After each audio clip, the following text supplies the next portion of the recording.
من مثلا فکر می‌کردم که با مسی ازدواج میکنم، در این حد تو دنیای خودم زندگی میکردم. مسی؟ بله.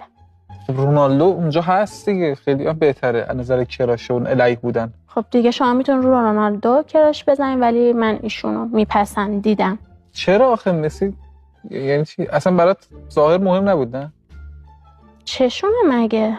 اون موقع کراش هم بودم، ولی الان روشون حساسم. به نظر این موضوع ادامه ندیم. خب این کراشه چه مدلی بود؟ نشد دیگه نشد به هم برسیم، حیف شد. تو ذهنت مسیره چه شکلی بود؟ یعنی به هر حال ازدواج از یه جایی باید شروع شه دیگه. کجا مسی رو میدیدی؟ تو زنان بارسلونا برنامه سناریو هم چیده بودم. ایشون هم اون موقع بارسا بازی میکردم، ولی خب نشد دیگه. نه من بارسا رفتم نه اون تو بارسا موند دیگه. اینجوری از هم دورتر شدیم دیگه. ازدواج کردم و دیگه دیدم ازدواج کردن، نخواستم زندگیشون رو خراب کنم، پا پس کشیدم. رحم کردی یعنی به آنتونلا؟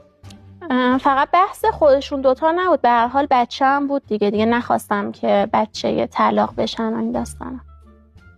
یعنی اراده میکردی؟ 100% شک دارین؟